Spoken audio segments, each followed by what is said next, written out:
In the previous lecture, we saw the possibility, and in my opinion, the probability of a tremendous deception in history of how Roman Catholicism and the Jesuit order managed to disappear underground in terms of its political capacity, and then to resurface later as though nothing had happened in between. But of course, the entire stage for the final conflict on this planet was set during that period. So it was a major, major move and a brilliant strategy on their part.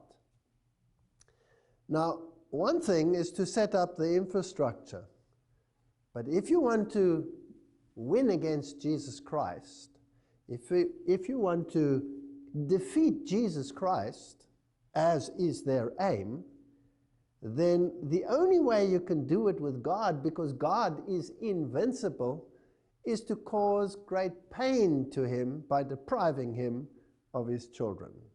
There's nothing that pains the heart of God more than to see a deception which alienates his children from him. It's a very, very subtle and deliberate process. Now, the Bible says that in this great conflict that we will have, eventually all of mankind will wander after the beast. But that word wander is written with an O and not with an A.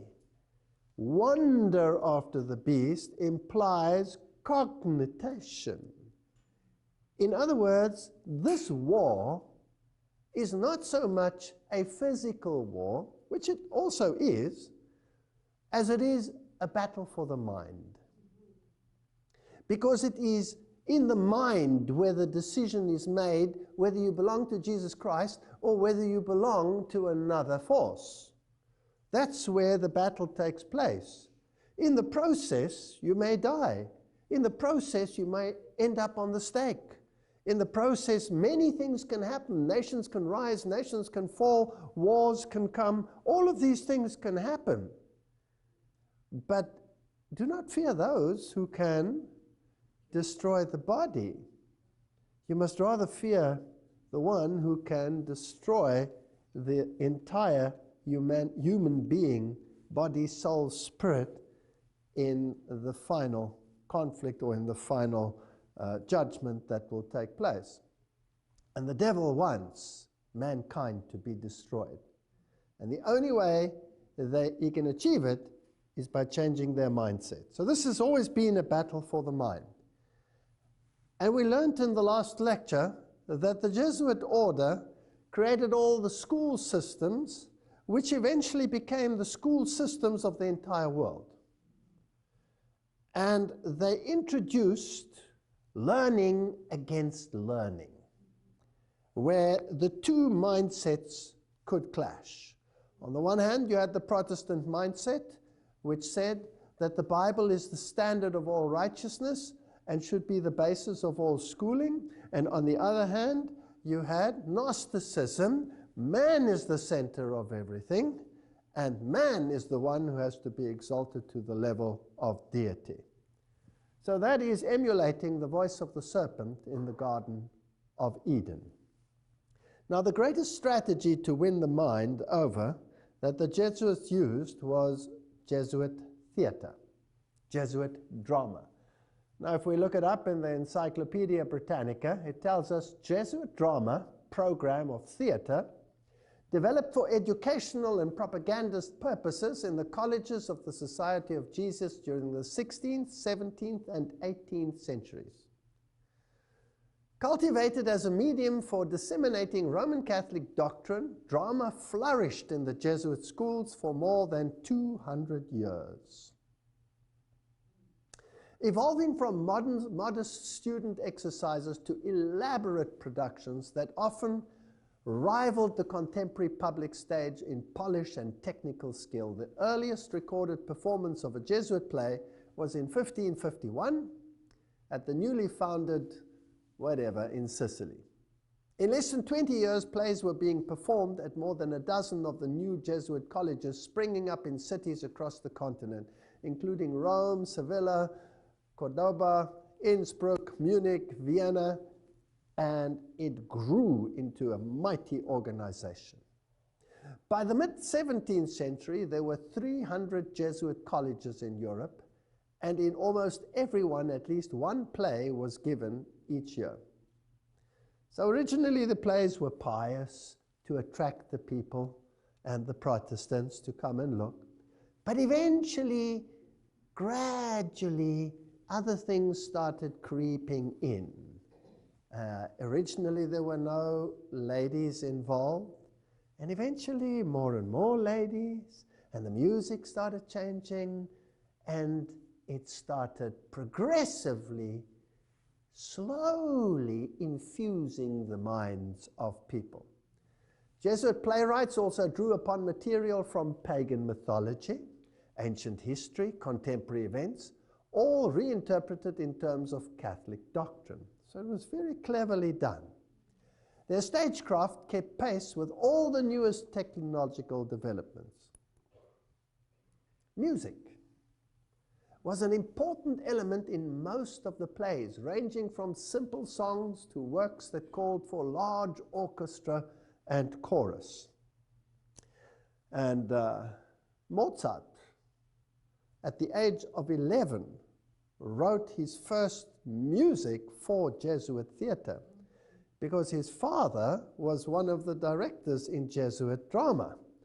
And this is where the great music world was introduced into this way of acting and affecting the mind. Eventually included ballet, opera was brought in, and extravagance and luxury of many of the Jesuit productions came under heavy attack. Many of the productions were enormously expensive. So they spared no cost. And yet it cost them nothing. How did they do this? Well, one chariot taken from the enemy, Sun Tzu said, is worth 20 of our own. You never use your own money, you always use the money of others. Dramatic performances were prohibited or limited in many areas, and they ceased altogether in 1773. So this period when the Jesuits were being banned all over Europe, even the Jesuit drama disappeared. It was gone. It ceased altogether in 1773, when the Society of Jesus was temporarily suppressed. So my question is, did it really disappear, or did it just go underground to reappear in another form? So really, did it disappear? That's a very good question. Well, let's ask a very modern web page, www.jesuitcp.org, their own web page, Jesuit Arts. It's definitely not gone. Let's go a little back into history. For almost 500 years, they say, theater has played a vital role in the curricula of Jesuit schools. Today, this is them speaking now. In Dallas, Jesuit theater builds on that tradition by offering a broad range of opportunities for students. And they talk about the plays and the absurdist plays and all of these issues. Drama troupes they have. This group of seniors performs local middle schools on a weekly basis as a part of Jesuit community service program. So they take their Jesuit theater into the schools. And Jesuit supports these activities with a broad curricular offering, including theater, arts, stage acting, stagecraft, directing for theater. And then they ask you to be part of Jesuit theater.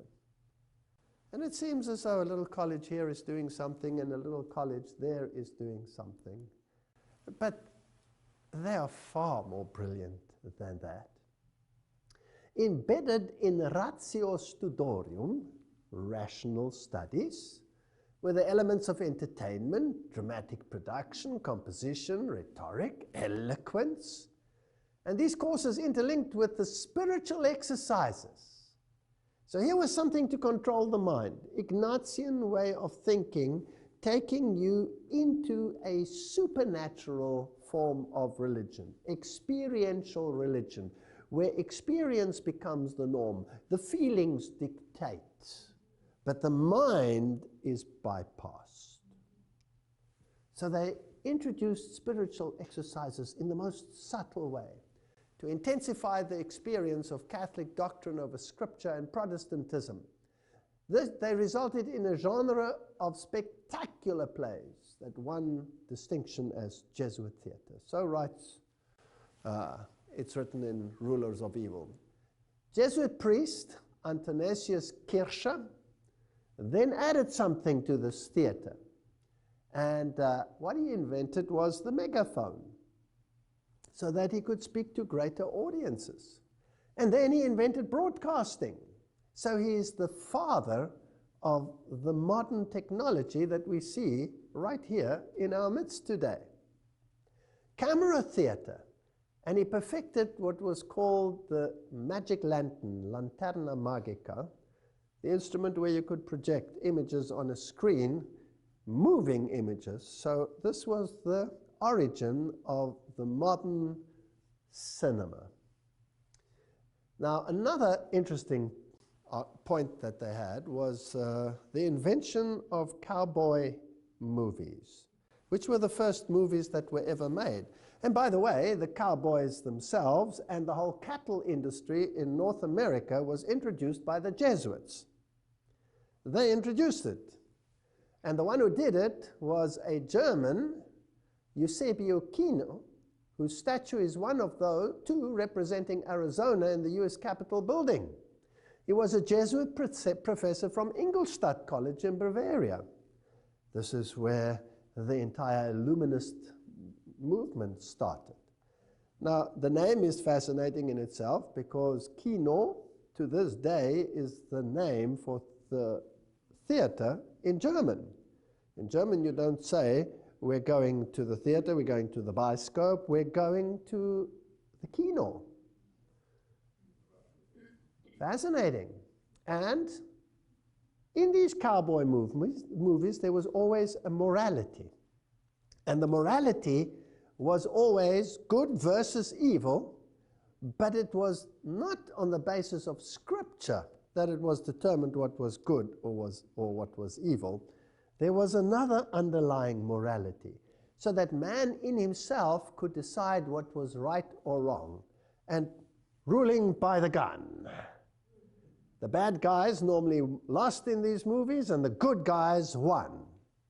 And that's how it started. And all the actors were high Masons. If you take those early actors, Frank Sinatra, all of those that were involved in those movies, John Wayne, they were all 33-degree Freemasons. And if you follow it down through the line to this very day, most of the actors, I would say the great majority, if not all, of the major actors are all high Masons. All the singers, all of them. Now, if you're a major strategist, you don't want anyone to know that you are pulling the strings. So you are always behind the scenes, and you will have your front men. And the front men that they introduce, of course, are the Jews. They love using the Jews and term it Zionism. But these are papal court Jews. These are not Jews in the sense as we would understand from the Bible. So knowing and obeying Scripture is not necessary in comprehending the ways of good and evil. And this is what the devil said in Eden. You will know good and evil. You don't need God to dictate it for you.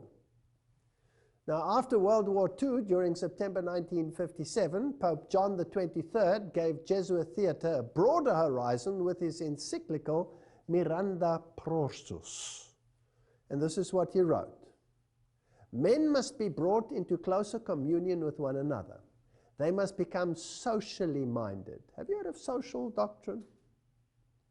The technical arts, cinema, sound, broadcasting, and television can achieve this aim far more easily than the printed word.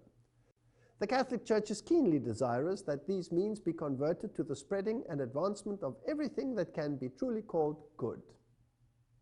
I want to remind you that in the occult world, in the esoteric world, good becomes evil and evil becomes good. So if somebody says something is good, you could in your mind just twist it around and say evil must triumph. Embracing, as she does, the whole of human society within the orbit of her divinely appointed mission, she is directly concerned with the fostering of civilization amongst all people. So here is a move to embrace all of humanity. That means all of humanity must receive the same mindset. John the 23rd urged that pious national films reviewing offices be entrusted to men who are experienced in cinema. At the same time, we urge that the faithful, and particularly those who are militant in the cause of Catholic action, and added there, that must be the Jesuits and their protégés, they are the ones, be suitably instructed so that they may appreciate the need for giving these officers their willing, united, and effective support. In 1964, Pope Paul VI amplified this encyclical, Miranda Prosus, with the decree Inter Mirifica amongst the wonders. And what he said is stunning. He said, quote, "It is the Church's birthright to use," please note, to use and own the press, the cinema, the radio, television, and others of like nature. That must include the internet. So how much of the media world does he control? Do they want to control? Own and control? All of it. All of it. Then he cited a special responsibility for the proper use of the means of social communication, which rests on journalists, writers, actors, designers, producers, exhibitors, distributors, operators, sellers, critics.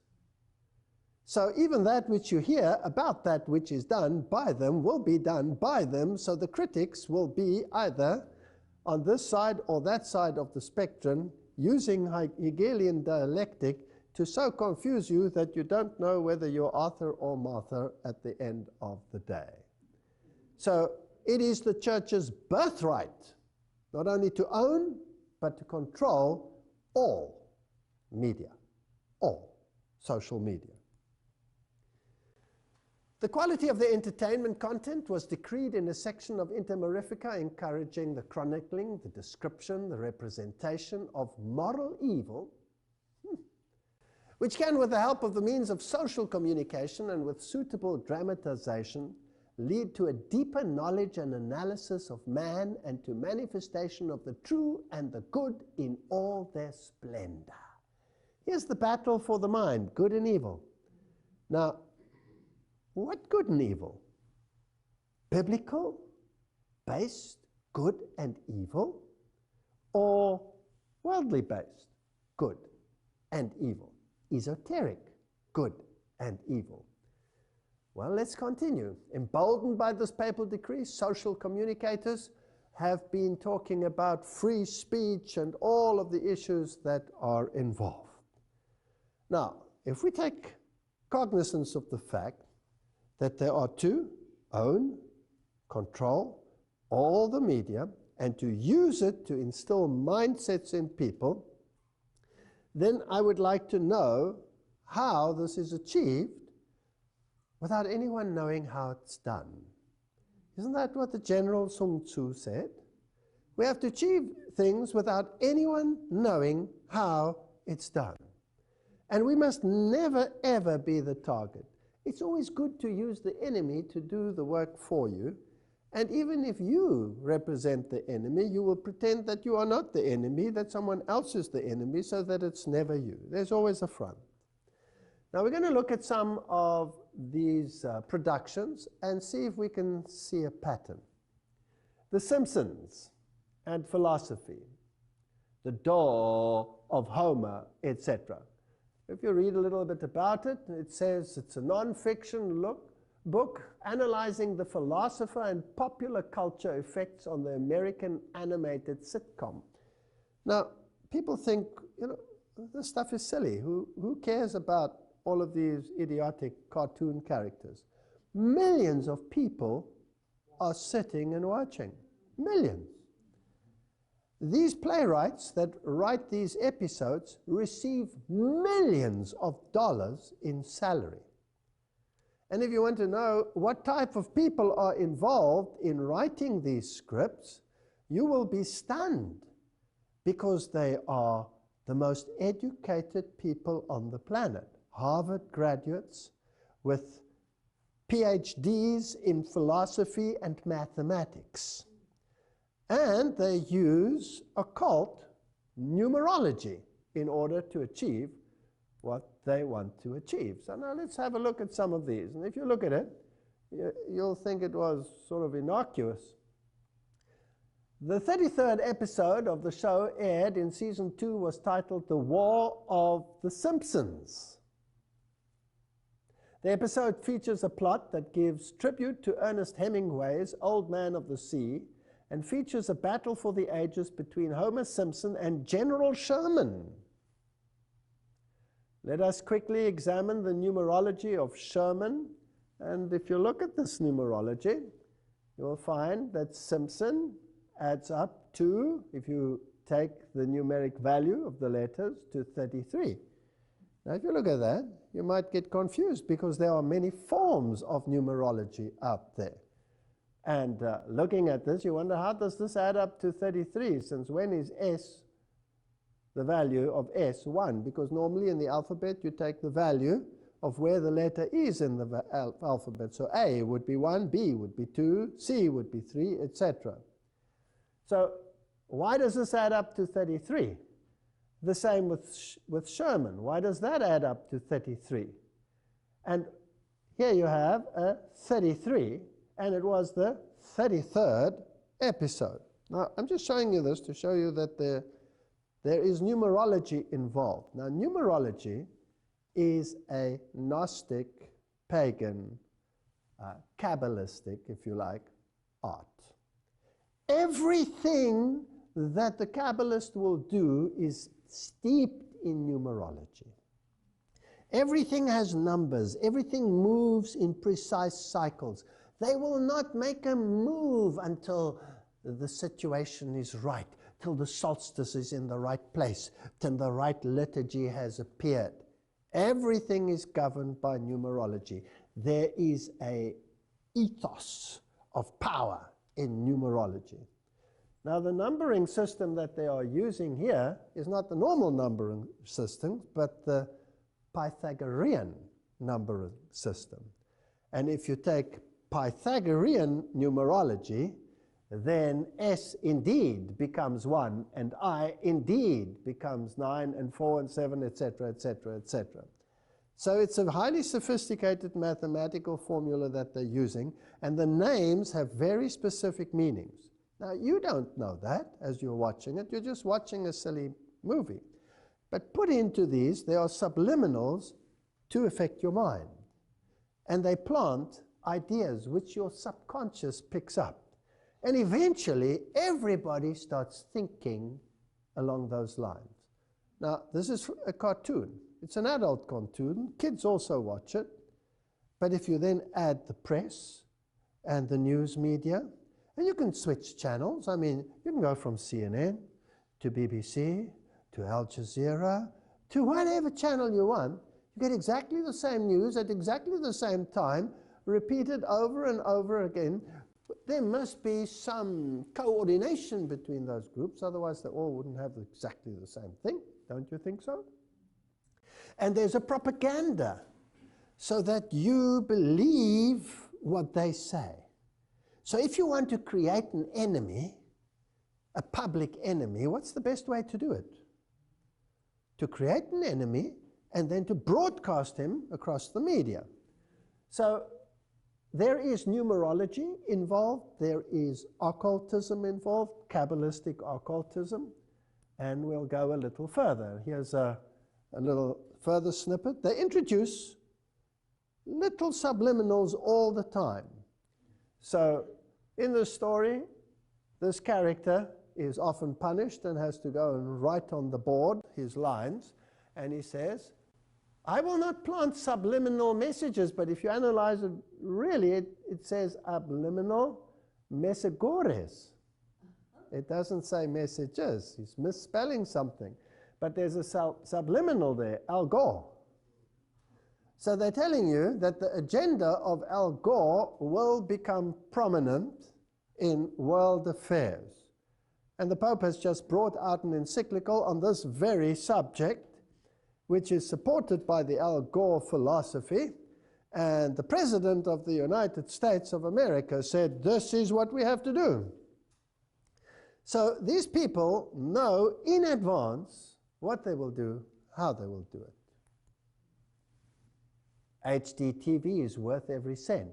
HDTV is worth every cent.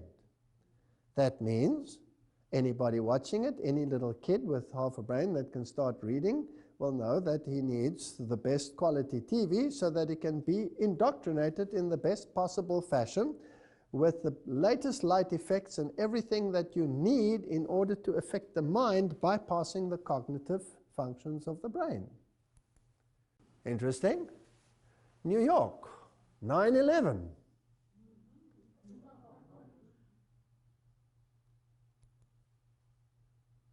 And if you take Michael Jackson, May 20, 1997, and there he is dancing away at the destruction of New York with a massive cloud going up behind him, all done way before the event actually took place.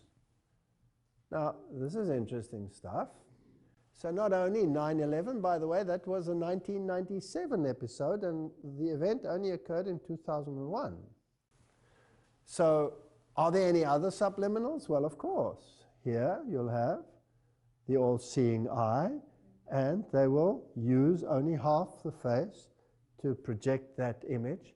And when they're unpacking their toys, you have all the occult symbols present in these subliminals. Now these, remember, are not airy-fairy people writing these. These are Harvard graduates with PhDs in philosophy and mathematics, and they have exceedingly great depth of knowledge of occultism because it's in all their subliminals.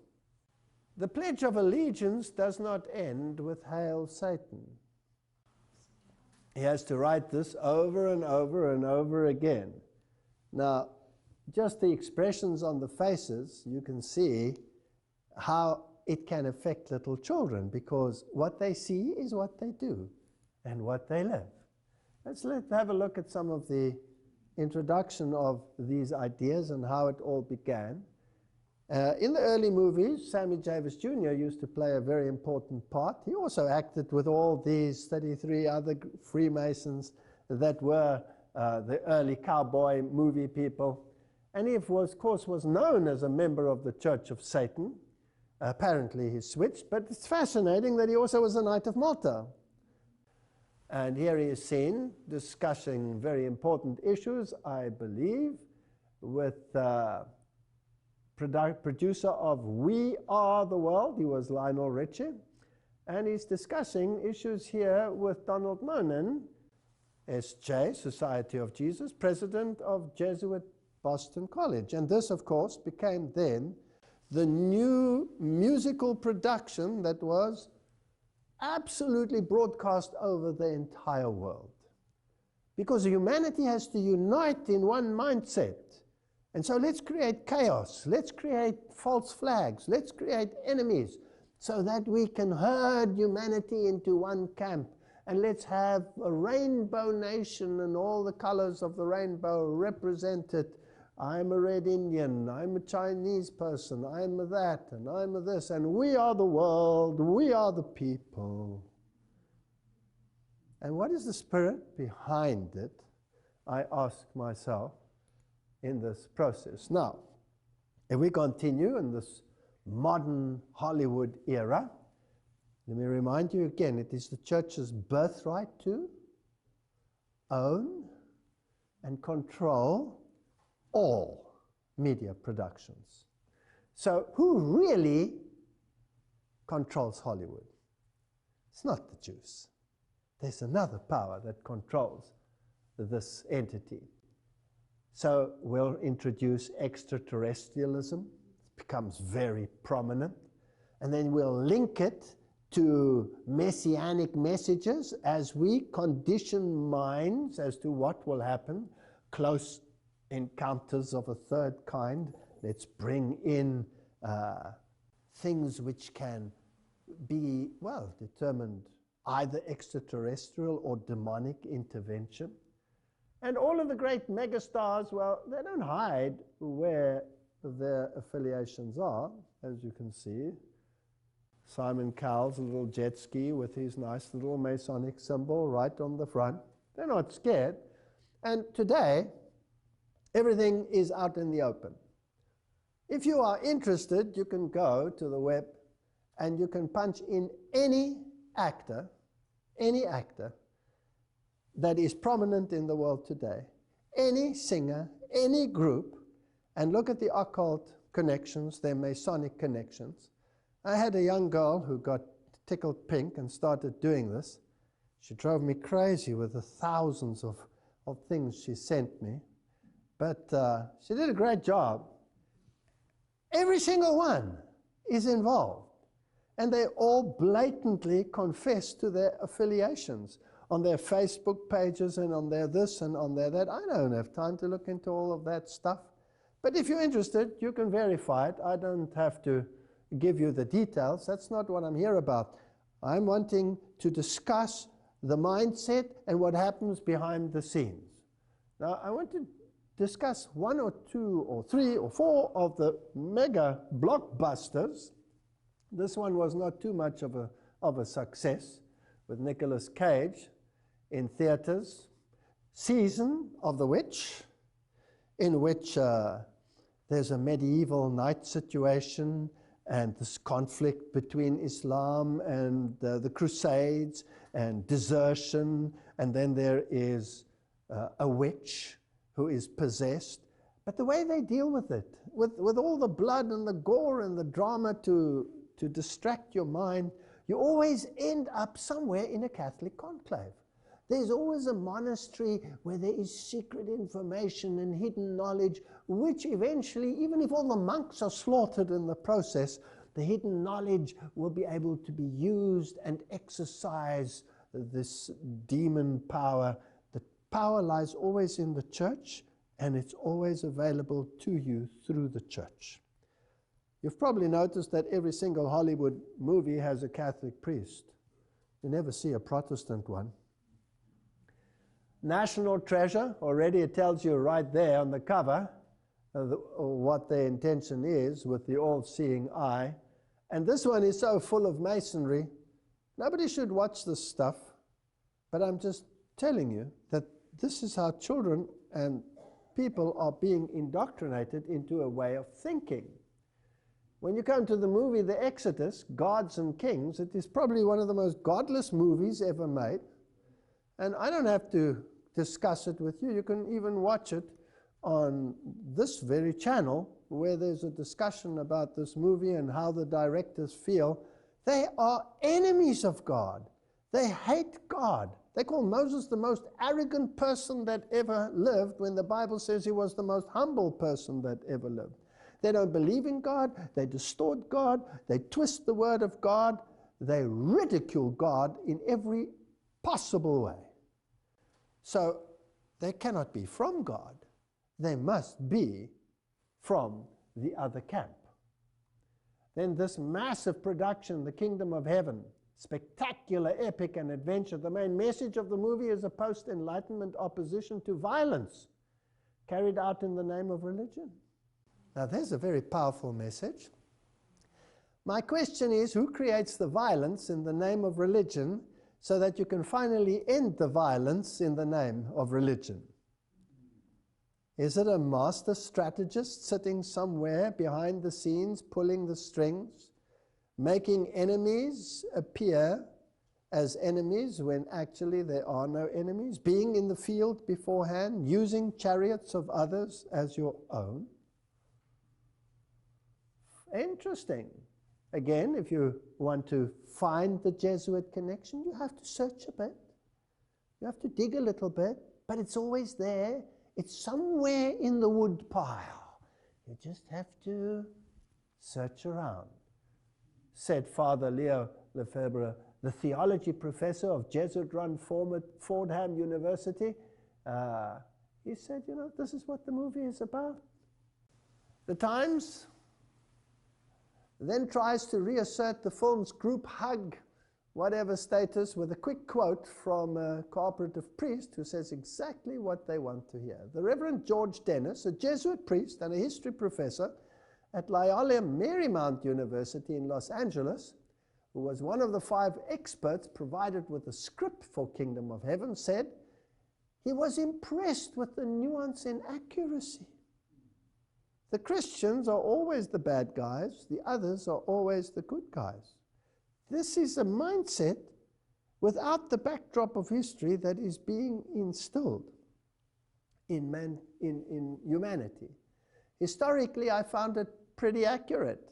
Well, if you have a distorted mind, I don't know whether you know, but you cannot find the history of the Reformation in any meaningful way in any modern document dealing with that subject. You have to dig for the old moldy ones. When you open them, they have this moldy smell and this damp, acrid feel. Then you know you've got gold in your hands. Because the Jesuits have rewritten everything. They own the press. They own the press, so you rewrite history, as we will see. Not so fast, George, etc. So they're arguing about it, but the fact of the matter is what I'm showing you, the ones supporting it from behind are who? Jesuits. Jesuits. The Count of Monte Cristo, probably one of the most brilliant allegorical movies, and the Count of Monte Cristo, who suffers greatly and eventually becomes mega rich, but he doesn't get the girl. Who is he? Well, he's none other than the Jesuit general himself. About the story of the Jesuits and the demise of the Jesuits and the resurrection of the Jesuits, immensely wealthy, that he can purchase the whole world, if you like. So these are stories that are implanted, and the hero is always, in the end, the evil triumphing over good, made to appear as good triumphing over evil. Brilliant strategy.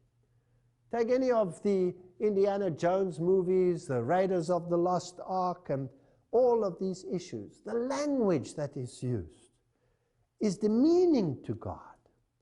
Although it uses the themes of the Bible, eventually it leads you straight into hardcore occultism, Gnostic thinking. Now, if you've prepared the mind, you come up with movies like Left Behind, and they spent billions. They don't mind spending billions. How much do these productions cost? And already in the Middle Ages, they were criticized for the vast sums. They feel nothing for spending millions upon millions, if not billions of dollars on a production if the ends justify the means. And the Left Behind series, of course, implanted the Jesuit theology of dispensationalism, which comes straight out of the Jesuit camp, with Cardinal Bellarmine adding his thinking patterns to those of Alcázar and Ribera that went before, to set the stage for getting rid of the mindset of the Protestant world that the papacy was Antichrist, and replaced it with this airy-fairy nonsense, which is then propagated across the world in mega productions. They don't care whether it's a box office success or a box office failure, as long as the message comes through. Lords of War. All of these are phenomenal. Now, I thought I'd take one where I've heard so many of our own people even saying, well, this is one should watch because it really shows us where we are. And I know that many have exposed it for what it is, and that's good, but let's just make sure again that we're not speculating here over issues that might not be so. Mel Gibson and the Passion of the Christ. This is probably the one movie that moved the evangelical world to tears like no other movie prior to it. And I want to just go through a few scenes, but let's just establish again the connection. Mel Gibson receiving his honorary doctorate at Loyola Jesuit Marymount University. He must have received his honorary doctorate for something good. You know what?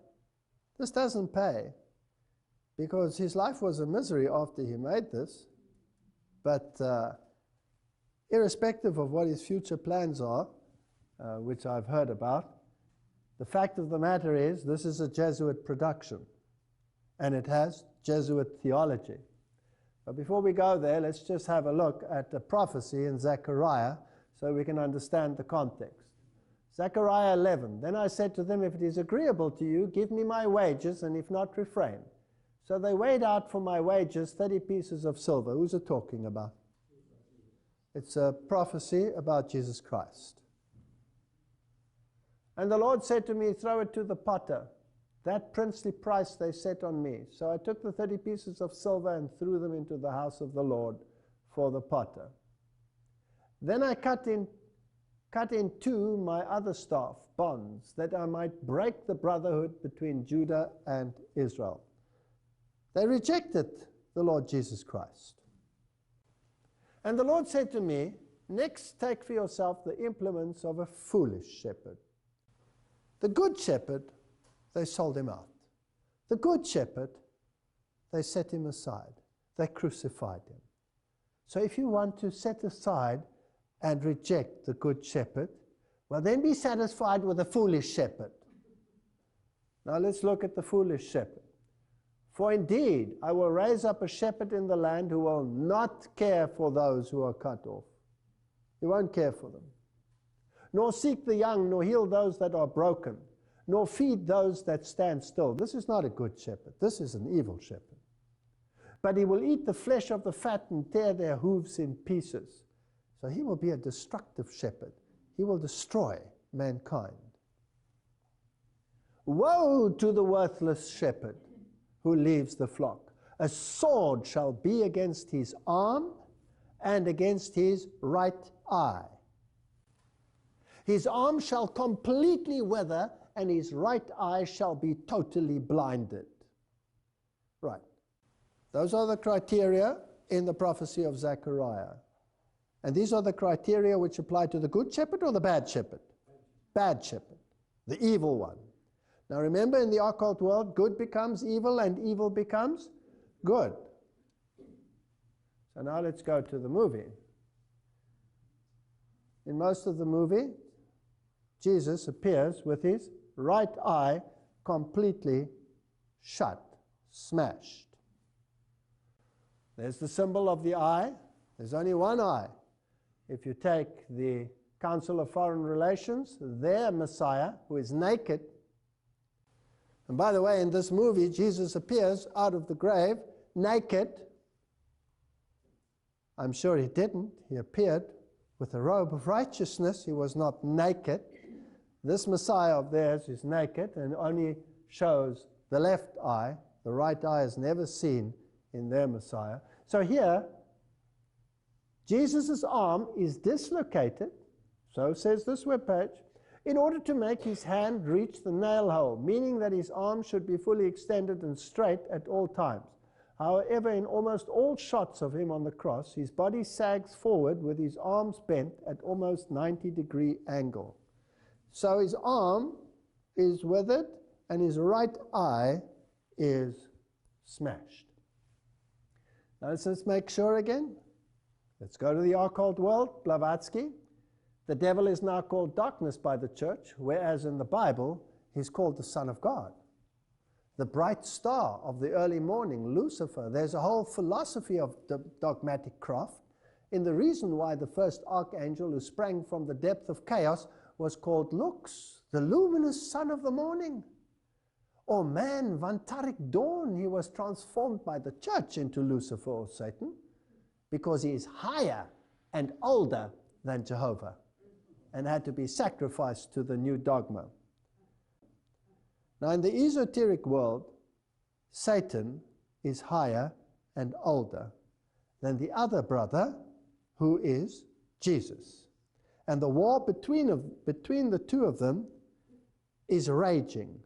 And he, the older brother, was deprived of his position but will regain it. He will be the victor. So good becomes evil and evil becomes good. Of course, we know that he is a created being because the Bible tells us so, but not in the esoteric world. Or another quote here from Blavatsky: esoterically, he's also the serpent or the dragon that tempted Eve, and the dragon is an old glyph for astral light, which is the wisdom of chaos. So Jehovah is the serpent. He's the bad one. God is evil. So evil becomes good and good becomes evil. Now let's continue. In the movie, while on the cross, Satan, with an effeminate image, walks by and he has the birth of the other Messiah. I want you to look at this child because you can see his hairy arms and his baldness and his demeanor, and we're going to just quickly play this.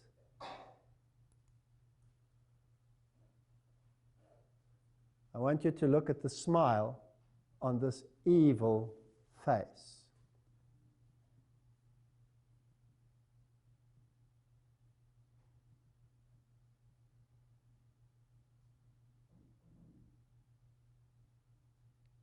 As he looks at the cross. They cannot have, look at the hairs on his back. They cannot have created a more evil image than this. And it's virtually subliminal because nobody really notices it in the movie. And look at that evil smile. Now, good becomes evil and evil becomes good. So the evil is hanging where? On the cross. But the real evil is actually the good, because you have to turn everything around in the esoteric world. This is actually a symbol of the victory of Satan over Jesus Christ. This is what it means. Now, let's just make sure. Mel Gibson told Christianity Today, I've been actually amazed at the way, I would say, the evangelical audience has, hands down, responded to this film more than any other Christian group. What makes it so amazing, he says, that the film is so Marian. Gibson calls her the tremendous co-redemptrix and mediatrix. So the whole movie is about Mary. Mary is the one who consoles everyone. Mary is the great hero of this movie, not Jesus Christ. Now, another final little interesting little tidbit about this movie. The penitent thief on the cross was wearing around his neck the Catholic brown scapular there. So if you look at the shot of him, he's wearing a scapular. Nowhere in the Bible do you read that he wears a scapular. Now, what is the scapula? The scapula is a structure that you wear around which guarantees you that Mary will let you bypass purgatory and take you straight to heaven. So it is a promise to Mary, not to God. So Jesus could not have given him the right to go to heaven one day.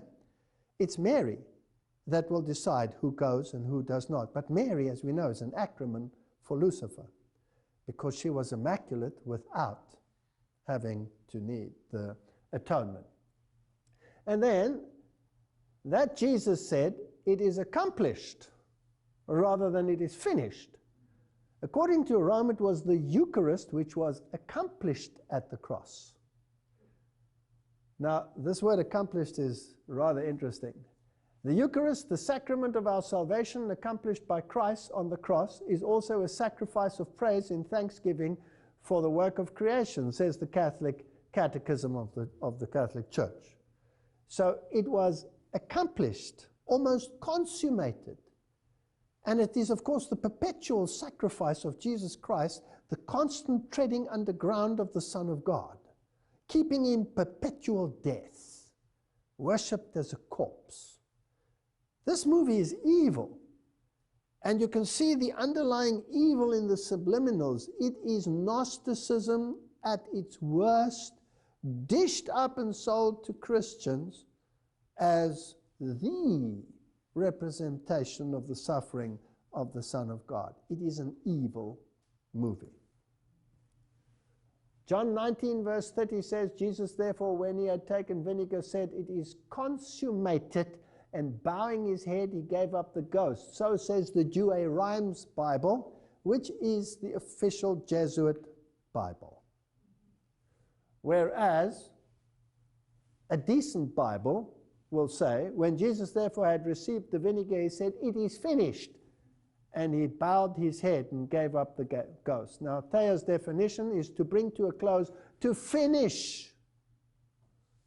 The sacrifice is complete. It's not complete in this movie.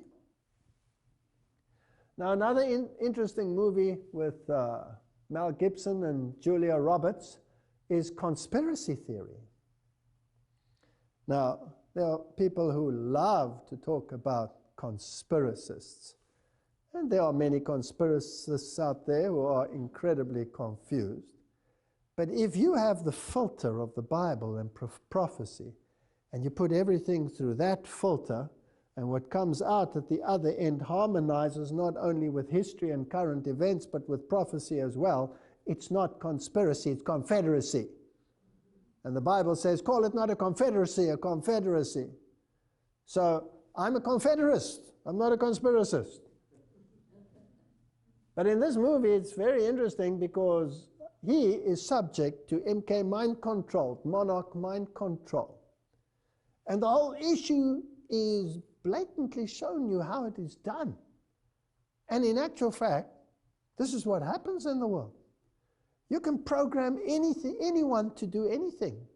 So you can create the mega criminals and the murderers. When we were young, little children in school, there was no such thing as someone going psychologically berserk and blasting away everybody in the school.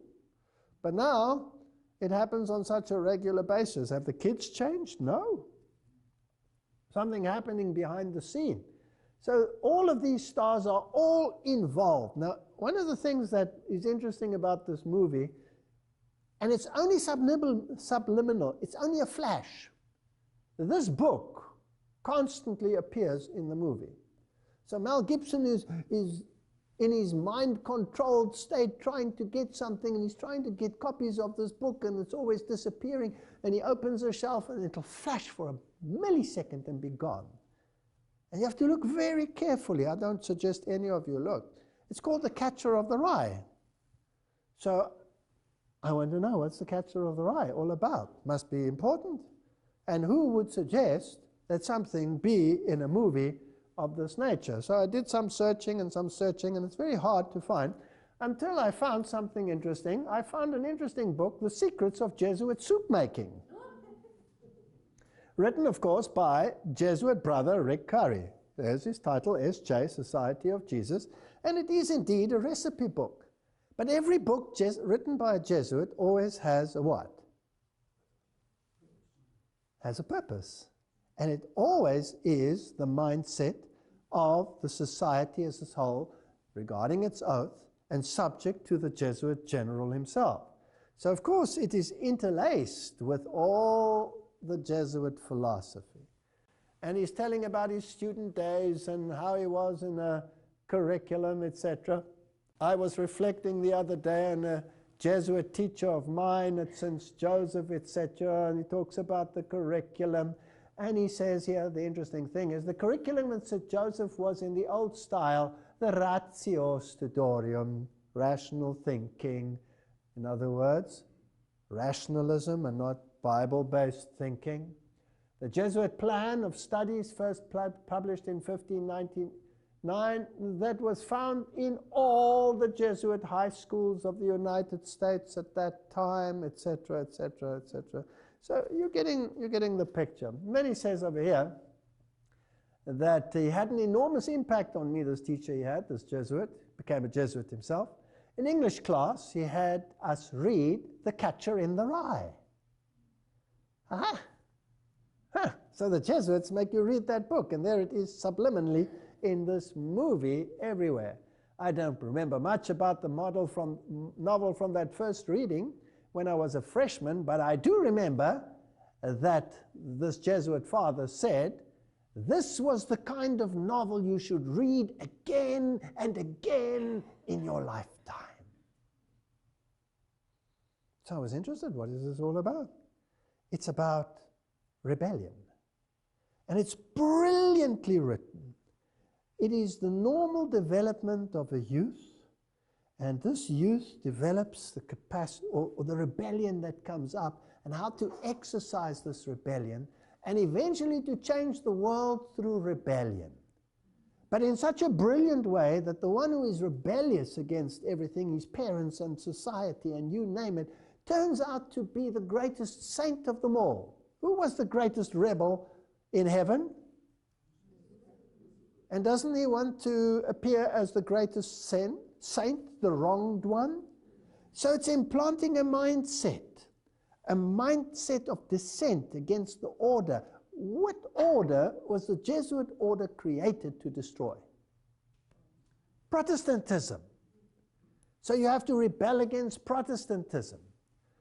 One of the most evil movies in the history of Jesuitism is probably V for Vendetta.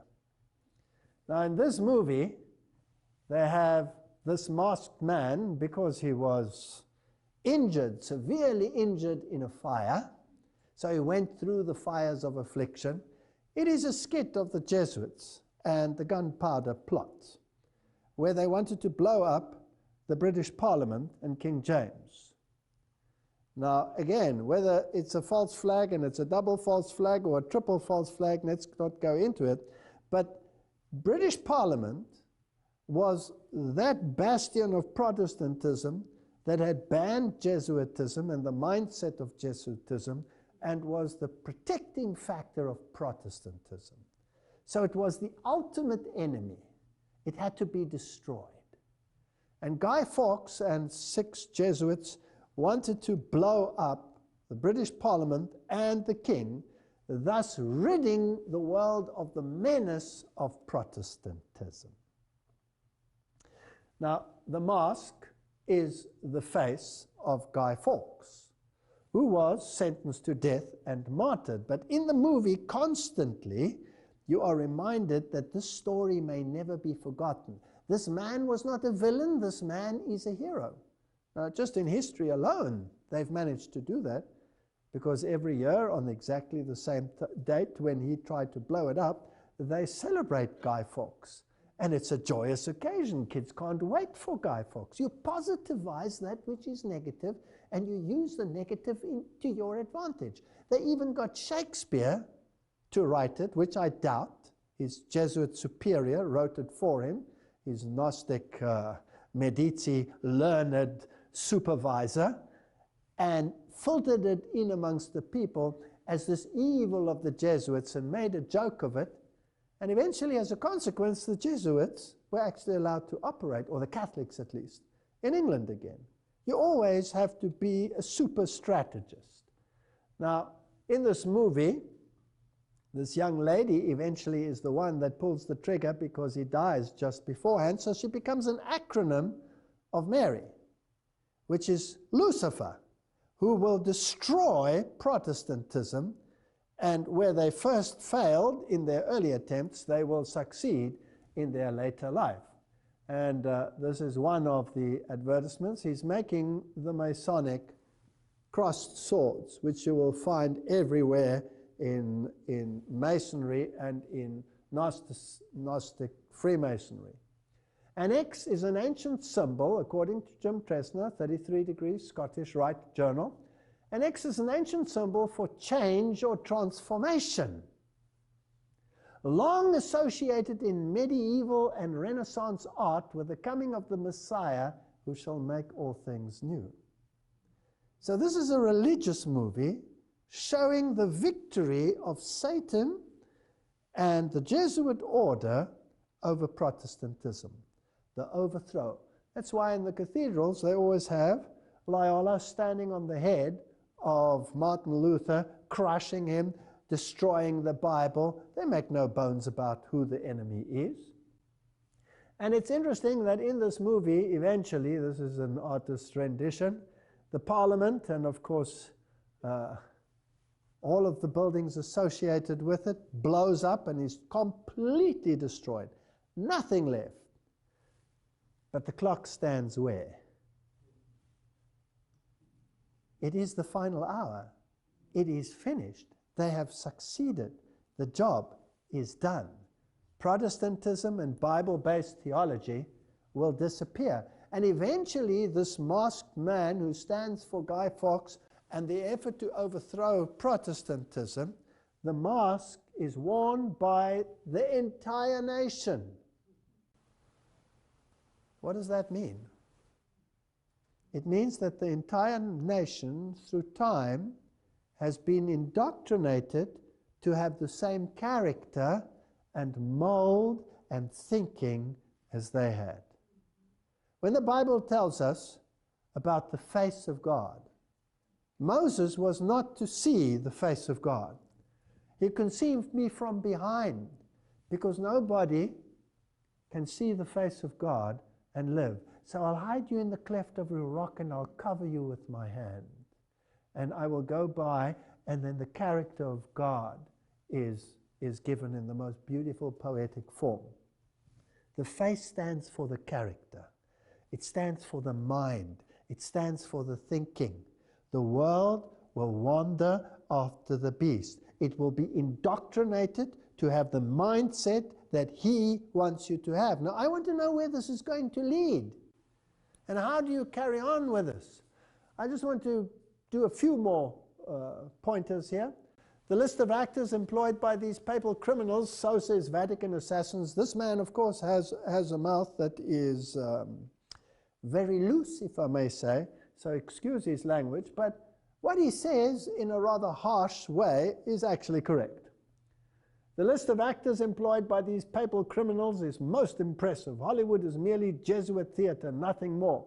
Jews involved are papal court Jews worshipping their god Mammon, etc. And it's for the military company of Jesus. Now, if you write something in that fashion and you write it so harshly, maybe people will say, that suits them too, they don't mind.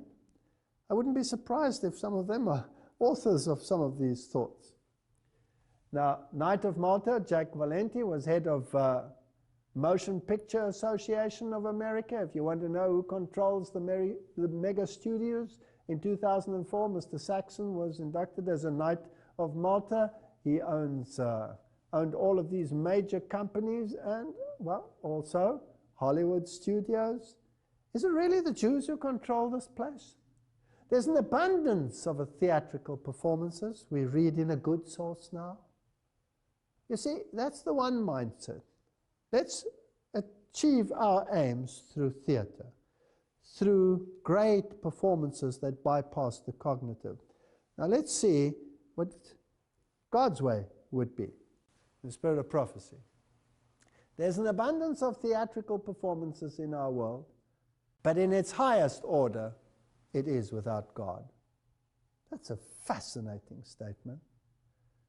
We need to now point the soul to the uplifted Savior. Deceptions, impositions, and every evil worker in the world. Satan, the wily foe in angels' garments, is working to deceive and destroy.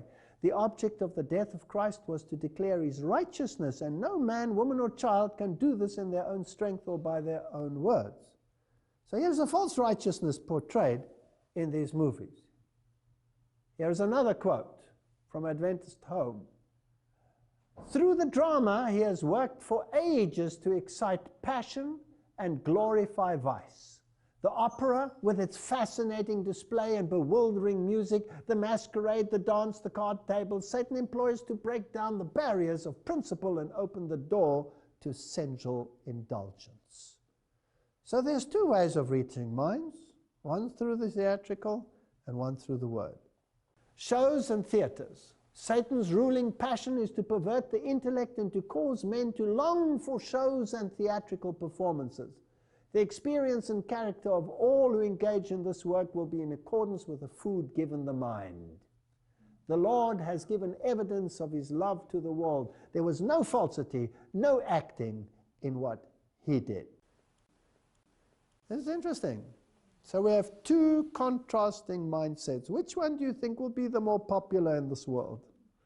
Well, hands down. Now, let's get a little bit closer to very modern little children's stories and others, and find out what the real message is, and how the mind must be indoctrinated, and then eventually, where will it lead to? Because this is what I'm very passionate about. Now, in ancient Greece, the god Apollo and Artemis, or Pan and Diana in the other nomenclature, were very, very prominent deities. Even mentioned in the Bible is Diana of the Ephesians. And she's, of course, the goddess of fertility, and she's also the consort of the god Pan. Now, Pan has two sides to him. He has the goat side, the evil side, where he plays the pan flute, and he's the god of sexuality. He roars through the forests, causing panic. That's where the word panic comes from. Pan, chaos. He rapes, he pillages, he's violent. And then he has a good side, which is the good shepherd side, where he carries the sheep, and he's the good shepherd. And this is a very fascinating interplay of good and evil, because Satan has a yin-yang philosophy. Everybody has both sides of the coin, whereas God says, no, you don't have to be evil. You can be only good. You don't have to be balanced by evil in order to make good prominent. So here is the god Pan in his evil form with his pan flute. But he doesn't always have to be shown with his horns and his goat form. Now, if we go to animated movies, like you will find in Disney's Peter Pan, then who are the writers and the organizations? We all know that Walt Disney was a 33-degree Freemason. He was steeped in Medici learning. The Jesuits were behind him, obviously, because they are the harborers of Medici learning. They are the ones who control it in the world. They are the experts in the occult art and in Gnosticism and Kabbalism. Now, in this movie, there are a number of interesting characters. Peter Pan, Wendy, John and Michael Darling, and the mother, who is, of course, called Mary. It's obvious. And who is Peter Pan and who is Wendy? Well, if Peter Pan, it's an interesting Kabbalistic name as well, because Pan, the god of evil, has a consort who is Diana, but he also has a representative on this earth who is called Peter, if you get my drift. And in that theology, there is a female entity who is the mediator and the mediatrix, and that is Mary. So if you analyze the names, you have Peter Pan, you have Wendy, and you have John, and you have Michael. Now, the name John always in the occult world becomes an acronym for something else. We'll discuss this a little bit. Just to show you a little bit more of another side of Peter Pan, he always wears this little hat with a feather in it. Now, it's actually a replica, and well, we don't have to go into all the details. Just remember, Peter Pan has that little hat on his head, and he has funny ears, and obviously he's alien. He's not from from this dimension. And there are the three little children, John, Wendy, and Michael. Now, let's have a look at the personalities. This you can find on any web page. You don't have to be a rocket scientist to find this. John is shown to be extremely sophisticated despite his age. He often speaks in a sophisticated way, which his younger brother, Michael, usually mimics and repeats, although simplistically, in a stupid way, in other words. For example, John, "Oh, I should like very much to cross swords with some real buccaneers." Michael, "Yeah, and fight pirates too." Obviously, it's one and the same thing. The one is just sophisticated, the other one is not sophisticated. Now let me take you to heaven. In occult thinking, who's the older brother in heaven? Satan. Who's the younger stupid brother in heaven? Jesus. What's his other name? Michael. Okay. Now it's also interesting that this younger brother shows interest in piracy, which may explain why he plays the part of Captain Hook. Now, is Captain Hook the good guy or the bad guy? He's the bad guy. He's the evil one. And Michael always plays the part of the evil one. And they cross swords, and they're fighting. Now, these are the swords with which they fight, and it's all made to appear very congenial and interesting and funny, and kids love it, and adults love it too. But can you see that the sword can also double for a cross? So this is a battle for your soul. Now, how far will this eventually go, and what do the acronyms actually mean? Now, let's just make sure. I've shown this in an old one of mine, but I'll dig it up again for the purpose of this lecture.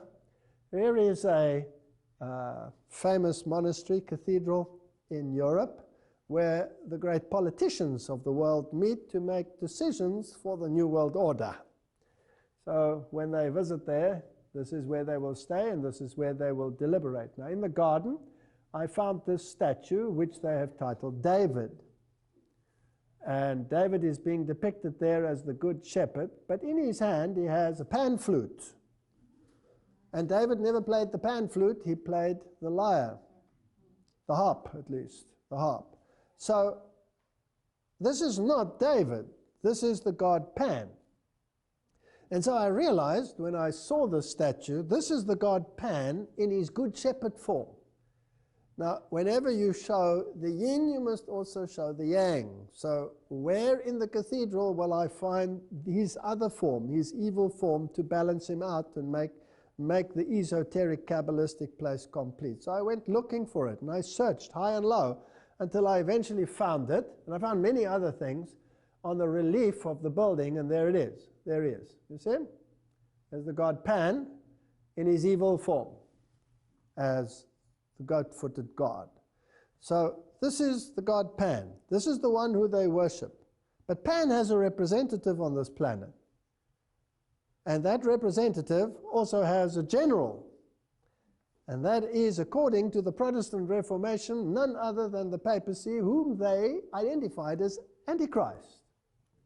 So let's go to the Pope and see what he wears and how he displays it.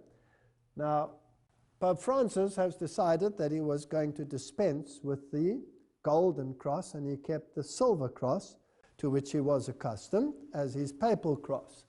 And it has on it, and you can see it over there, the emblem of the Good Shepherd. Now the question is, because there are the sheep behind it, and there's Juno the dove, which is pagan form of the deity Juno, and is not a symbol of the Holy Spirit. The question then is this Good Shepherd representing Jesus, or is it representing the god Pan? And Pan, of course, is Satan. That's what it is. Now you will see that he has his arms crossed, like this. Now Jesus is never depicted with his arms crossed like this, but the god Osiris is always depicted with his arms crossed. And as we have seen, the cross is a symbol of victory and a new order which will be brought in by the coming Messiah, which is, of course, the worship of Lucifer, which precedes the coming of Christ. So this God here, by the very nature, is the God Pan. But am I now on speculative ground? So let's go to his predecessor and retired current Pope, who happens to be Pope Benedict. And there he is. And this is his coronation. And he's receiving a mitre. And on his mitre, there is a deity displayed. Now, I've tried to increase the size, but the quality is not very good. Of course, he has the broken cross there with him, symbol of the broken cross, the bent cross, symbol of victory over Christ, of Lucifer, with an emaciated Jesus hanging there. But this deity over here is playing an instrument, and if you look very carefully, you might recognize that it is the pan flute. So he has the god Pan right on his head. He's the representative of Satan on this planet. That is what the symbolism says.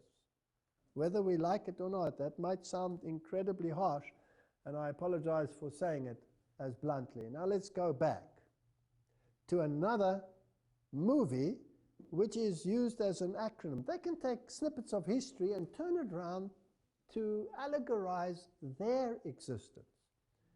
Robin Hood and Little John, the famous Sherwood Forest couple, and the merry robbers who took from the rich and gave to the poor. Now, who is more concerned about the poor today than anyone else on this planet?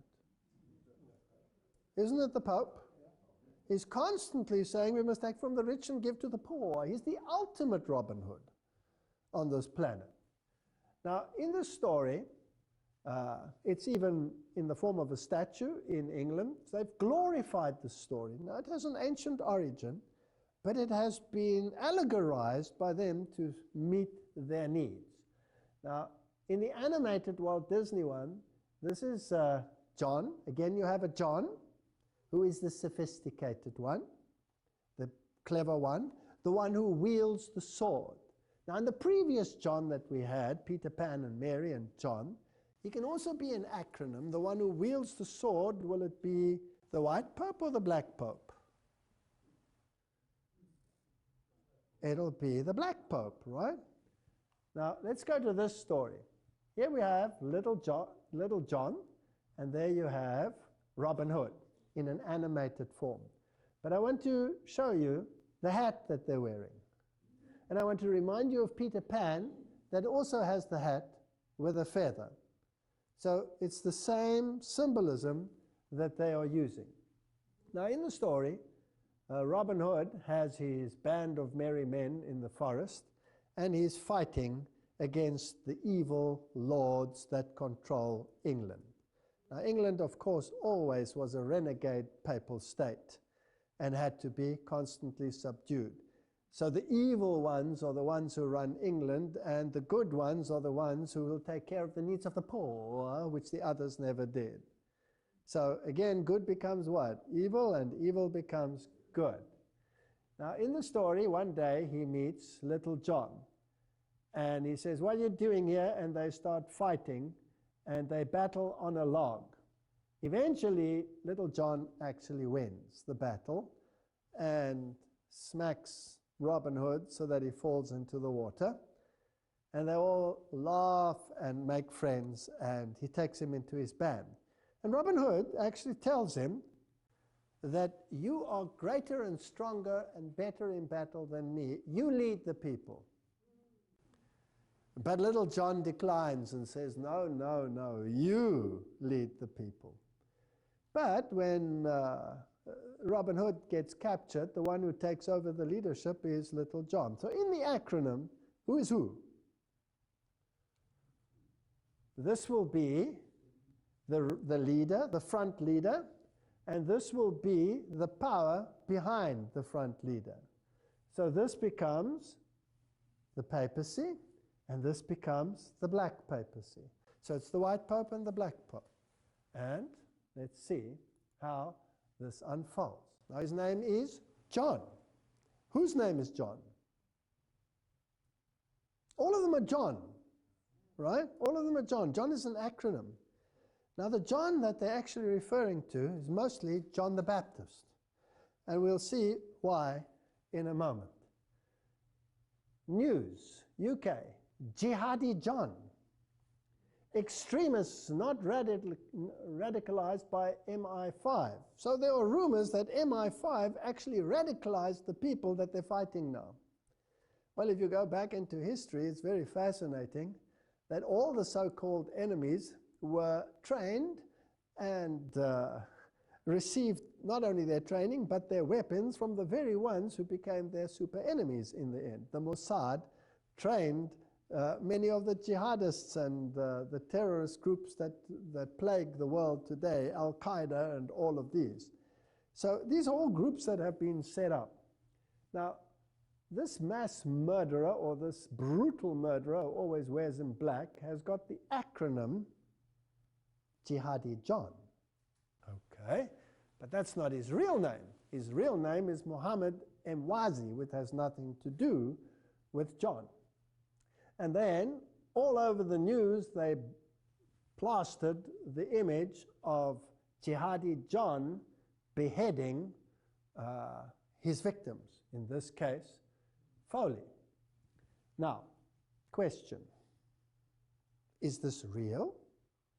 Or is this what they want you to believe? Now, all you have to do is go to the web pages and have a look at people who are in the know, in the techno world, and there are literally hordes of web pages which will tell you that this is probably one of the worst Hollywood stunt productions that you can imagine, with analysis and all of this. I don't want to get into too much of a detail, but there are hundreds of skeptics out there who say, this never happened, this is not real. So I wanted to know the various actors, who are they and what happened. Now, according to USA Today, James Foley was educated at the Catholic Jesuit College in Milwaukee. So this is Jesuit involvement again. And if you start reading about the jihadists, you will see Jesuits involved. Jesuits priests disappearing, not reappearing. Jesuits everywhere along the line. Is it possible that they are actually the masterminds training? How does the master strategist work behind the scenes? Doesn't he create the enemies? Doesn't he pull the strings behind the scenes?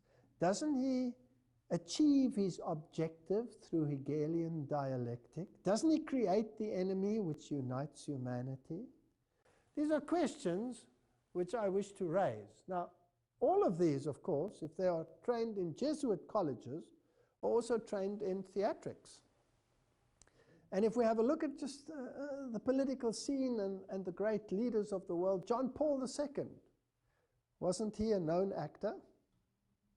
His counterpart on the other side of the waters was Ronald Reagan. Wasn't he a known actor? Yes. The governor of California, Arnold Schwarzenegger, is he not a trained actor? So there's a lot of theatrics involved. And whether this ever happened or whether it didn't happen, the world has to be shocked by the beheading. Beheading is probably one of the worst things. Now, if I go to Wikipedia, Jihadi John is also called John the Beatle. Now, the Beatle, John Lennon, was a known Luciferian, and he was controlled by the Jesuits directly. The Beatle group was controlled by the Jesuits. And he said, I sold my soul to Satan. And he's also called Jailer John. Now John is appearing just a little bit too frequently for my liking. And there are pseudonyms associated with a member of Islamic State of Iraq, ISIL, ISIS, and they behead various people. All right, so you have all of these acronyms. Now let's just go a little bit further into this. The Jesuits, Ebola, and beheadings, trying to get the New World Order going. Now, I'm not interested in the quality of this web page. Whether it's a good web page or a bad web page is irrelevant at this point, because people will take it anywhere. But what is true that black magic Freemasonry has the symbol for the degrees 9 to 11, which depict a decapitated head by a short sword. Let me tell you a little secret. Why would they use the symbol of a beheaded individual by a short sword? Let me tell you a little secret. Why would they use the symbol of a beheaded individual? And why is the name John always associated with these organizations? Because John the Baptist is the mega saint of many of the esoteric occult movements. And I'll give you some details as to this. Here is the UK column. So for instance, June the 24th, John the Baptist's Day, was appointed a Masonic holiday, on which the members were to assemble, perform certain rites, and partake of a common meal. Jews and Freemasons in Europe, etc., at Harvard Press, etc. So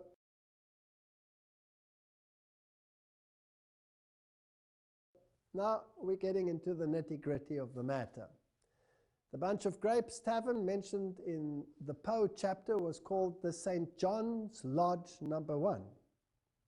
Satanist Aleister Crowley, a 33-degree Freemason who influenced the Beatles tremendously, by the way, sometimes used the alias John St. John.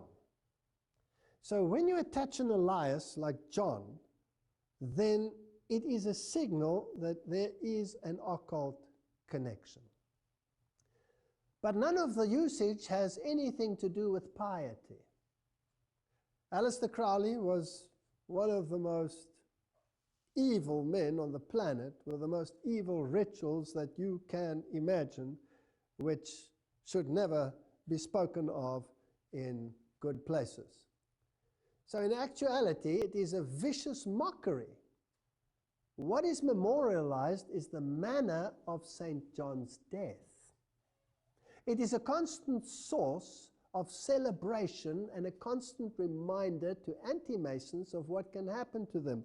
But even deeper, because now they're just thinking on a Masonic level, let's go one deeper on a Jesuitical level. It is a constant reminder of the victory of Satan over Jesus Christ. We saw it in the movie, The Passion of the Christ, where they reverse the issues. So when they behead John the Baptist, it is a symbol of the victory of Lucifer against the followers of Jesus Christ. They're celebrating the beheading. They're not celebrating the saint. Are you with me? Okay. Now, how did Paul die? In the same way. Now, if we go through the names of the popes, there are 23 popes with the name John. 23 with the name John. What are they standing for? Are they standing for John the Baptist or the other John? They don't tell you which one, but it's John the Baptist. And there are 6 popes with the name Paul. And there are 2 popes with the name John Paul. That's a double whammy, putting both into that name frame. What are they standing for, and whose side are they on? I know I'm on dangerous ground, but I'm sticking my neck out. Let's go further. Joseph Ignatia Guillotin was the physician. Dr. Joseph Guillotin was a French physician who proposed on 10 October 1789 the use of a device to carry out the death penalties in France, the guillotine. But what is not known is that he was also a Jesuit. So who is the ultimate beheader on this planet? Jihadi John or the Jesuit order? And what they did in the French Revolution to bring in their new system of government, which we've talked about in the past in Revelation chapter 11, this beast that rises from the bottomless pit with this godless philosophy, will be controlled by people who celebrate victory over Christ by beheading. So to go and be all sanctimonious now and say how evil it is that these people out there are doing this and forgetting the history of where it comes from is sanctimonious to the highest degree. Not that I am propagating beheading anyone. This is the Cathedral of St. John the Divine. It is the largest cathedral, arguably, in the world. It is the Episcopal Cathedral, which is, of course, totally controlled by occultism and Freemasonry, as everybody who has just done the slightest bit of research will find. Now, the very name is a blasphemy, because St. John was never divine. Only Satan said that man can become divine. Now, this Cathedral of St. John the Divine, officially the Catholic Cathedral Church of St. John, the Great Divine in the city of Diocese of New York, they don't really tell you whether it's John the Baptist or whether it's John the other one. Enough that the acronym is John. Inside, for a while, they hung up the statue of the female Christ, which is a blasphemy in itself. And it was sculpted by the granddaughter of Sir Winston Churchill, whose Masonic apron can be seen right there in the British Lodge if you want to go there. This is Masonry. This is Masonry. And in this cathedral, they also have the blessing of the beasts, where all the animals, cows and goats and bears and all kinds of creatures, horses are brought in. They poo all over the place, and then all these animals are blessed. Interesting. So, a female Christ. And here's an interesting webpage, Sinister Sites, and it tells you the destruction of New York City, including the Twin Towers, sculpted right on the building, because this cathedral is a work in progress. Everything is changed a little bit every year, something is added. Just like the Jesuits have a work in progress. And there's the pillar showing the destruction of New York City with the twin sitters and the smoke going up behind it, just as you saw in The Simpsons, just as you saw in Michael Jackson's release. Is there something going on here behind the scenes? But not only that, they also have the Temple of Understanding in this cathedral, which is the United Nations organization which is there to bring about a one world religion, which we saw in the previous lecture has already been accomplished by the signing of the Unity of Religious Agreement. So we are heading towards a mindset that all religions need to come together. Who's the enemy? Who's the enemy? The enemy is the extremist. And the extremist is going to kill us. And the extremist is going to cut our head off. And he's coming to bomb me right here. And he's going to put a smart bomb in this place. And he's going to blow us to smithereens, etc. Fear is the mechanism of herding people into a camp. Now, I'm not interested, let me make this plain, of whether my allegories are right or whether they are wrong, whether they are spot on or whether they are off track. It's not relevant. The question is, where's it leading to? Because they say the ends justifies the means. If the end result is in accordance with what the Bible tells us is going to happen, then I know who's behind it, irrespective of whether I'm right or wrong. Amen. That's the point. So let's have a look and see where it's heading. Former British Foreign Secretary Robin Cook, a very fit man, very active, just suddenly dropped dead on his morning walk. But leave it at that. He said, the truth is, this is now, he's standing in front of number 10 Downing Street, high politician, high position in the establishment.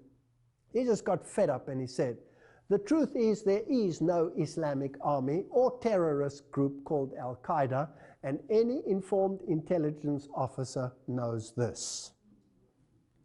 He said, but there is a propaganda campaign to make the public believe in the presence of an identified entity representing the devil, only in order to drive the TV watcher to accept a unified international leadership for a war against terrorism.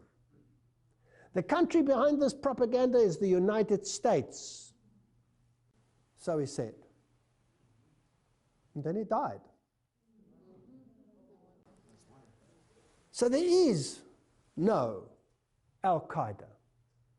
Now, any informed person will tell you that Al-Qaeda was created, funded by the powers of be in the United States and elsewhere in the world, united, trained by the very organizations which became their super enemies in the end. It's a front organization. It doesn't exist.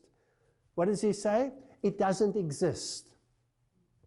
If it has outlived its usefulness, you replace it with another one that doesn't exist. Even though it has a name, ISIS, and even though it is prominent, and even though it apparently chops heads off of trained Jesuits. I don't believe a word of it, personally. There's an agenda. And I have a Bible that tells me what the agenda is. And I need to focus on what does the Bible tell me the agenda is. The agenda is the destruction of Christ and his followers. That's the agenda. There's no other agenda. My enemy is not over there. My enemy is right here. Jean-Louis Secundo, a Jesuit, born in Uruguay and residing in Canada, wrote Theology and the Church in 1985, which carries the subtitle, A Response to Cardinal Ratzinger and a Warning to the Church. Here's a Jesuit publicly telling the Pope to get lost. Now, of course, we know that the two are in cahoots, and we know that the one is the general, and he can listen to a command, or he can disregard a command, etc., and that there is a tunnel between them, and that they chat on a regular basis as to how to plan the Hegelian dialectic. Now, this is what he writes, and I want you to note, listen carefully to what he says. This is a Jesuit writing. As such, the book is a defense of every Jesuit priest that shoulders a carbine. Now, notice what the Jesuits do. Shoulders a carbine, joins the jungle guerrillas. It makes clear why Jesuits can be ministers with portfolio in Marxist governments, why Jesuits can attack John Paul on his teaching on sexual morality.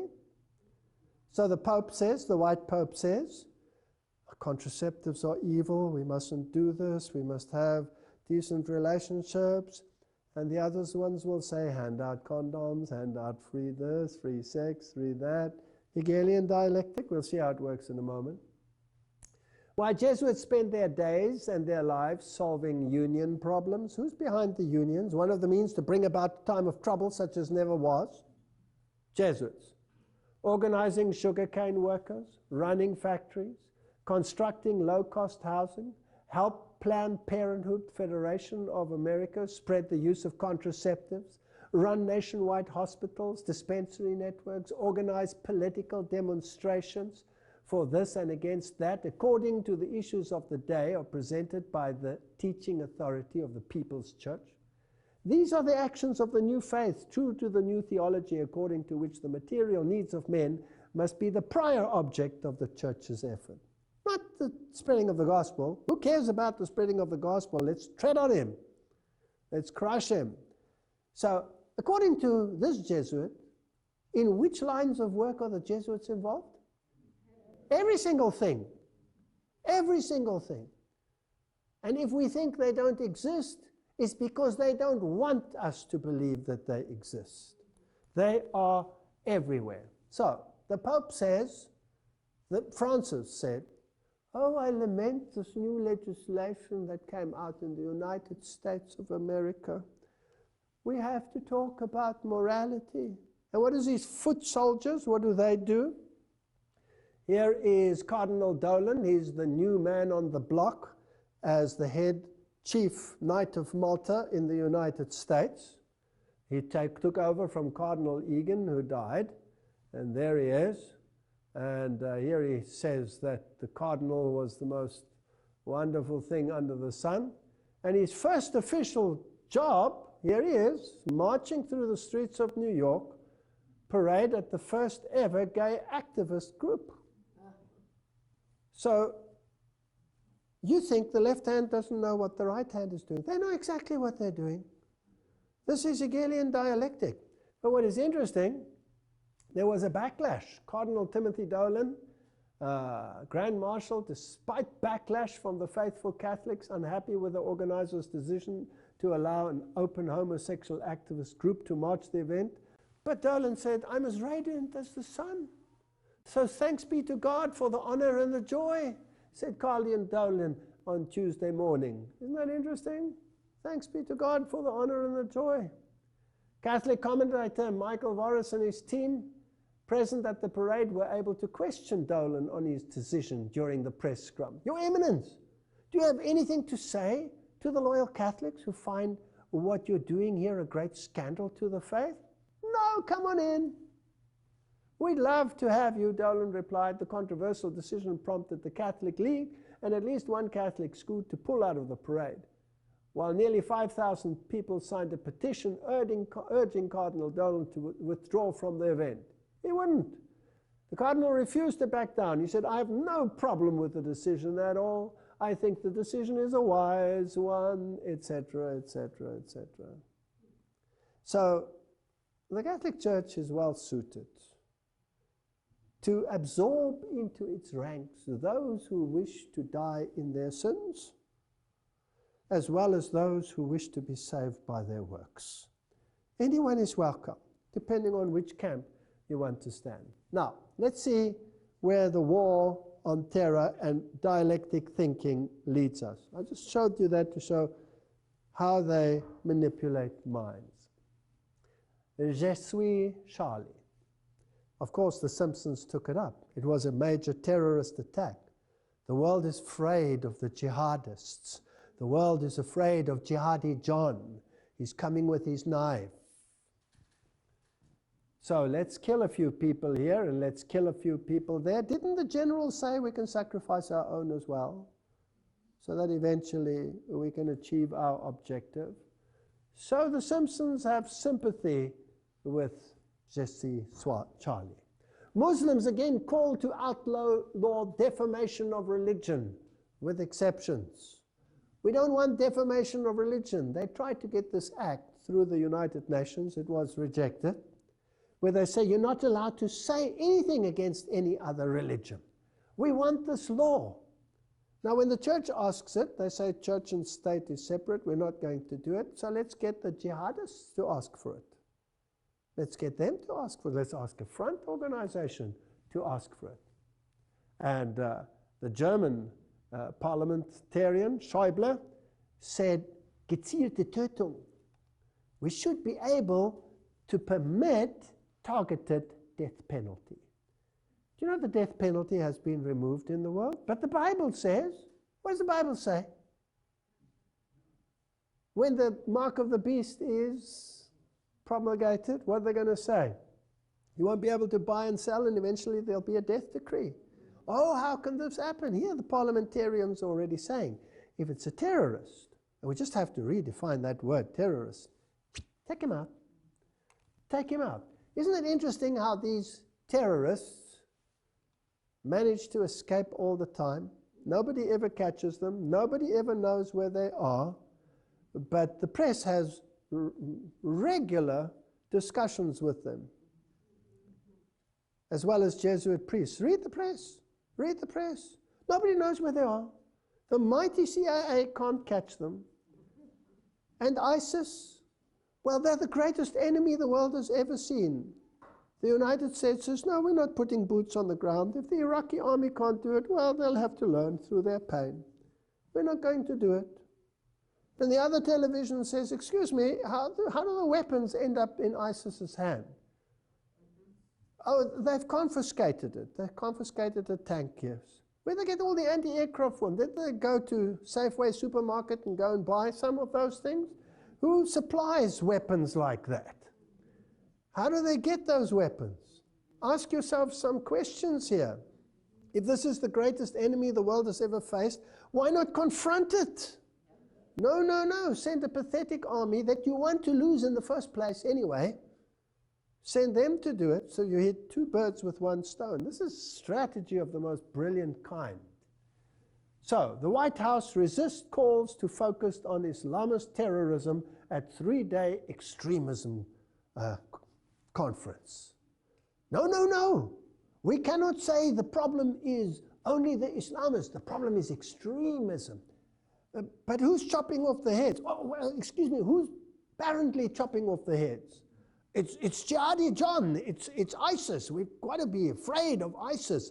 Are we going to condemn them? No, we're only condemning extremism. This is fascinating stuff. The international conference, which begins Tuesday in Washington, will seek ways of deterring homegrown terrorism, has been criticized by Republicans for failing to single out Islamist extremism for particular scrutiny. I mean, look at the terrorist attacks. How many heads do you want to lose? How many people do you want to see dead? They're the problem. No, they're not the problem. I wonder who the real problem is. Let's see. Pope Francis, Paris attacks, the result of deviant form of religion. And Pope Francis called on religious communities to condemn terrorism, especially Muslim leaders. He said, I express my hope that religious, political, and intellectual leaders, especially those of the Muslim community, will condemn all fundamentalist and extremist interpretation of religion with which attempts to justify such acts of violence. So yes, he mentions them, but he doesn't exclude others. And then he goes further. Vatican Radio, Pope Francis, religion should not be confined to personal conscience. Excuse me. Here he has a discussion with the Italian president, Sergio Mattarella, and he says, the orderly development of a civil pluralistic society requires that the authentic spirit of religion not be confined to personal conscience. Is this in harmony with the Bible, yes or no?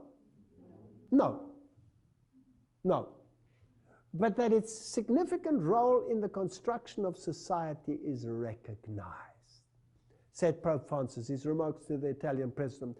Though independent, the church and state share the common responsibility. What kind of legislation do they want? They want the church and the state together to regulate conscience. Are we waiting for something like that? Isn't this a prophetic scenario in Revelation chapter 13? Okay, Ban Ki-moon proposed meeting of religious leaders at the UN. Radio Vatican again. UN Secretary Ban Ki-moon announced during the meeting against extremism, violent held in Washington this week, etc., etc. The meeting brought together representatives of 60 countries, and the Pope is going to speak at the United Nations. There's a major crisis in the world. We have to sort out this problem. In his speech, he warned of the apogee of a new generation of transnational terrorist groups, a strategy of these extremists. You hear this more and more. And Pope Francis? Pope condemns religious fundamentalism and Middle East violence. Pope Francis strongly condemned violence in the Middle East Friday on an interview with the Vatican correspondent, Barcelona-based daily whatever. He says, quote, a fundamentalist group, even if it kills no one, even if it strikes no one, is violent. Now it gets fascinating. The mental structure of fundamentalism is violence in the name of God. All right, so who does that include? What's the definition of fundamentalism again? Protestant form of thinking that takes the Bible literally. Do they know who the problem child is? Who could be part of this fundamentalist group that doesn't strike anyone and doesn't kill anyone, but by their philosophy is classified as violent? I'm interested. Please tell me. Well, the Roman Catholic Church doesn't have a problem with it. It says people who think that the scriptures should be the sole authority should logically become Seventh-day Adventists and keep Saturday holy. And Mary Online in 2003, the editor said, the challenge regarding the Sabbath Sunday question by Rome of 100 years ago remains either the Catholic Church is right or the Seventh-day Adventists are right. There can be no other choice. And if one chooses neither, then the whole doctrine of sola scriptura collapses, and with it the pillars upon which all of Protestantism stand. So there's only two choices here. Rome saying this, not me. Now let's go to Catholic answers and ask them whether they understand the issue. They say Seventh-day Adventism cannot change its views on the Catholic Church being the whore of Babylon without admitting that it was wrong on the Sunday worship. It cannot admit that Sunday worship is not the mark of the beast without changing its views on the Jewish Sabbath. The Seventh-day Adventism cannot cease to be anti-Catholic without ceasing to be Seventh-day Adventism. Have they identified an enemy, yes or no? Now my next question would be, will they start indoctrinating minds against Seventh-day Adventism? And if they start doing that and starting to indoctrinate minds, because the ultimate enemy is not jihadist, the ultimate enemy is not ISIS, the ultimate enemy is those who follow Christ and keep his commandments. That is what Revelation chapter 13 says. Everything else is manipulation to receive the mindset. Now, what's the best medium to create the mindset? Television? Is that a good medium? Okay. Family Guy. One of the cartoons, probably one of the most disgusting cartoons out there. It's in the same category as The Simpsons. Also written by these brilliant, Gnostic, intelligent, PhD'd individuals who have the most vile way of dealing with religious matters. They have little statues and relics and things that they sell of God and of the characters. And what they do with God is so disgusting you cannot believe it. God creates Adam and Eve, and then he peeks at them when they are naked with a pile of pornography behind him. He's a pervert. God, in their series, picks up drunks and spends his time in the bar and picking up prostitutes. God doesn't create the world with the breath of his mouth. He creates it with his other end. It's disgusting what these people do. You can see they hate God. They hate everything about God. But millions of people watch this. Now let's see what they are saying. Here is the family. This is a normal family. Can you see they're normal? But these two nerds over here are anything but normal, these prim and proper little nerds. And deducing from what they say, I assume that in this story, these are probably Christian scientists because they say that they have a female as a prophet. And they have discussions with them, but they're not getting anywhere because these people are not normal. This is normal, you know, you eat, you have the right look about just being normal, you have your dog and your kid. These are nerds. And after the discussion, they say, well, these people, you can do nothing. These people have a mindset that you cannot change. Let's get out of here. We can never harmonize with them. Now, remember that the Jesuits said, this world is created for what? For sinners. And the legislation must cover sinners, because those who are righteous are few, and those that they are, you can't live with them. Now, what's the final target? Let's have a look. I found this fascinating. Let's listen to it. I think we're wasting our time here. They're obviously very committed to their beliefs. But their beliefs are crazy, Brian. I don't know who's crazier, these people or those Seventh-day Adventists. I'm a Methodist. We believe that the Lord is our Savior, and we remember him by going to church and praising him every Sunday. I'm a Seventh-day Adventist. We believe all the same things that you believe, but we go to church on Saturdays. What?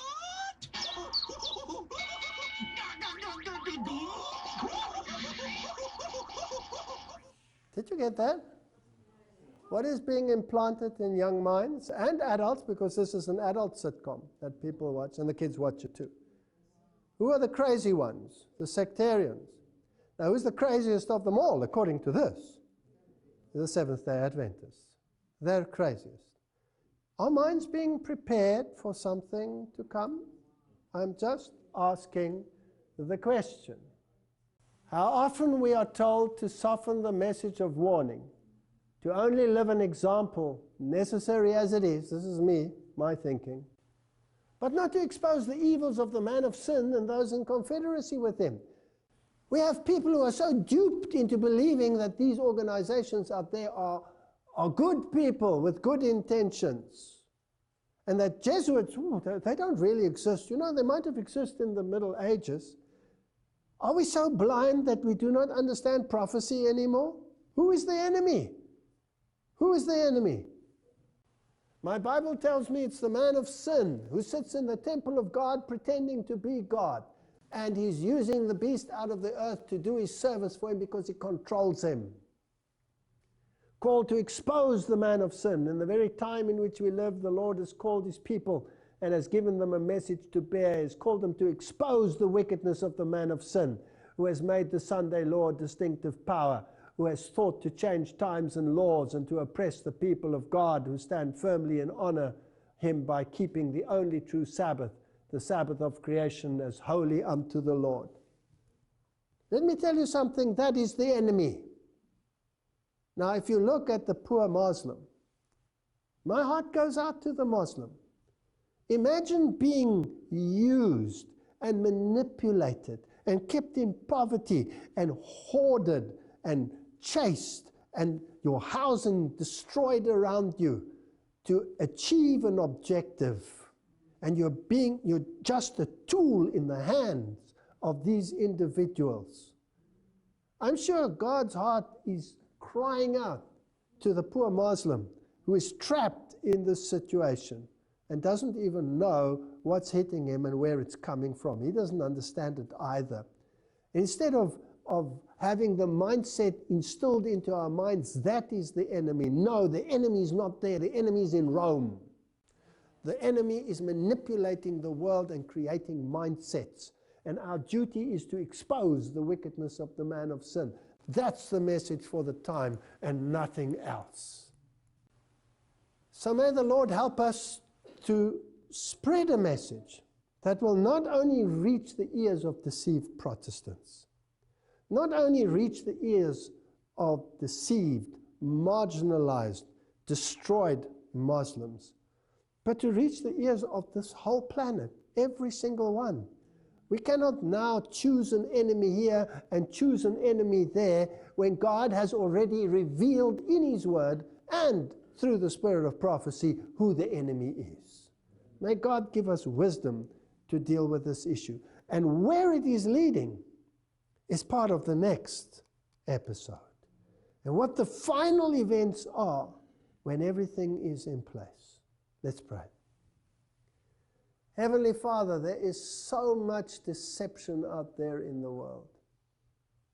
And they control the press, they control the media, they control the internet. We have but a short time to bring this message to the forefront, to preach to people where the enemy is and what the decision is. The decision is between the commandments of God and the commandments of men. Who is in control? Is it the God of the universe, or is it the God of this world? Help us to make right decisions, and help us to focus on that which is relevant for our time, and to cry loud and to spare not, so that many may yet be saved. In Jesus' name, amen.